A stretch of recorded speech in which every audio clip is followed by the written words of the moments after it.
Intéressons-nous maintenant aux actifs financiers. Mais qu'est-ce qu'un actif financier? C'est tout simplement un titre de propriété ayant de la valeur. Cela peut être un logement, une toile de maître ou encore un actif financier. Un actif financier est un actif qui est immatériel. Il s'agit d'un contrat financier générant des revenus pour son propriétaire. Les deux principaux actifs financiers sont les obligations et les actions. Soulignons que chaque actif financier peut être échangé sur un marché financier propre à cet actif. Ainsi, pour chaque obligation et pour chaque action, il y a une offre et une demande qui déterminent un prix d'équilibre. Commençons par nous intéresser aux obligations. Une obligation est un certificat de dette engendrant des revenus fixes à des dates fixes. L'émetteur de l'obligation est donc endetté vis-à-vis du propriétaire de l'obligation.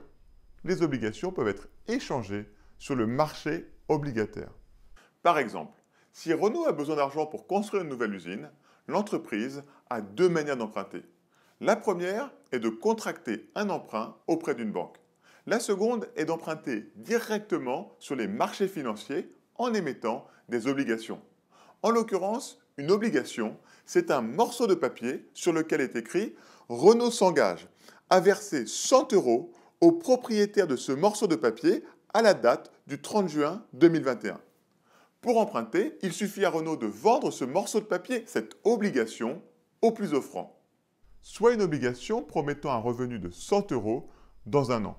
Supposons que le prix de cette obligation est PB. L'entreprise qui émet cette obligation emprunte donc PB aujourd'hui en l'échange du remboursement de 100 € dans un an. Le taux d'intérêt nominal est tel que PB est la valeur actuelle de 100 € perçus dans une année. Algébriquement, cela donne PB est égal à 100 divisé par 1 plus I. Si le prix de cette obligation est de 99 €, alors le taux d'intérêt correspondant est d'à peu près 1%. Si le prix est de 95 €, alors le taux d'intérêt est d'environ 5%. Autrement dit, plus le prix d'un actif financier est élevé, plus le taux d'intérêt correspondant est faible. En général, les obligations peuvent être beaucoup plus complexes, spécifiant différents paiements à différentes dates. Qui émet des obligations? D'abord, les entreprises. On parle d'obligations d'entreprise ou de corporate bonds. Et puis, il y a les États. Lorsque la France dépense plus que ses recettes fiscales, il y a un déficit budgétaire qui est financé par l'émission d'obligations, que l'on appelle parfois des bons du trésor. Il s'agit de dettes souveraines ou sovereign bonds. Les obligations sont-elles sûres? Pas forcément. Lorsqu'un émetteur n'honore pas sa dette, il fait défaut. Une entreprise en défaut de paiement doit déposer son bilan. Elle est mise en liquidation afin de vendre tout ce qu'elle possède pour indemniser au mieux ses créanciers. Malgré le très fort niveau d'endettement des États comme la France ou les États-Unis, les dettes souveraines sont considérées comme étant très sûres, et ce, pour deux raisons. D'abord, l'État peut rembourser sa dette en prélevant des taxes et des impôts. Par ailleurs, de nombreux États s'endettent dans leur propre monnaie. Et donc, au pire, pour rembourser leurs dettes, il leur suffit d'imprimer de la monnaie. Cela évite les défauts de paiement, mais la valeur réelle des remboursements peut néanmoins être fortement diminuée par l'inflation. Pour que les investisseurs soient disposés à détenir des obligations risquées, il faut qu'ils soient compensés par des taux d'intérêt élevés. Cela illustre un principe fondamental de la finance. High returns only come with high risks. Si un jour un financier vous promet des rendements élevés sans prise de risque, méfiez-vous, il y a probablement anguille sous roche. Venons-en aux actions. Une action est une part, une fraction de la propriété d'une entreprise. L'actionnaire reçoit une même part des dividendes versés par l'entreprise. Les actions sont échangées sur les marchés boursiers. Mais combien vaut une action? En théorie, la valeur d'une action est égale à la valeur actuelle du flux de dividendes perçu par son propriétaire. Il s'agit de la valeur fondamentale d'une action. Une notion importante en finance est l'hypothèse des marchés financiers efficients, the efficient market hypothesis. L'idée est qu'à chaque instant, le prix d'une action reflète toute l'information disponible sur les dividendes futurs. Lorsque c'est le cas, les marchés sont dits informationnellement efficaces. Soulignons que cette notion d'efficacité est différente de l'efficacité de Pareto à laquelle on fait généralement référence en sciences économiques. Cette hypothèse des marchés financiers efficients implique qu'il est extrêmement difficile, quasiment impossible, de prédire l'évolution de la bourse. D'ailleurs, 100% des économistes sont de cet avis, tandis que seule une courte majorité d'Américains pensent que c'est le cas.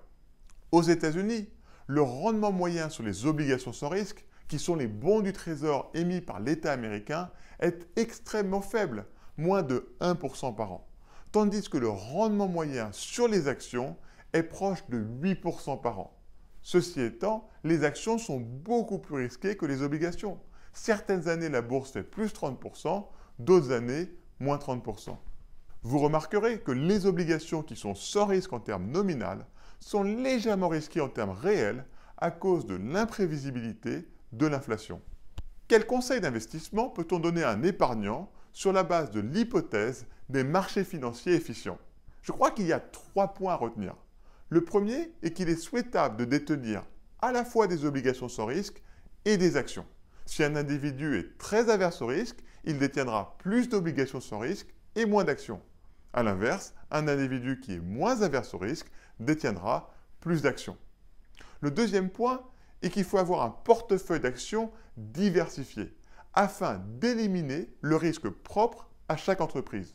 Autrement dit, il ne faut pas mettre tous ses œufs dans le même panier. Dernier point, il ne faut pas essayer de battre le marché en spéculant sur certaines actions. La seule manière de battre le marché à coup sûr, c'est de disposer d'informations privées sur la santé des entreprises.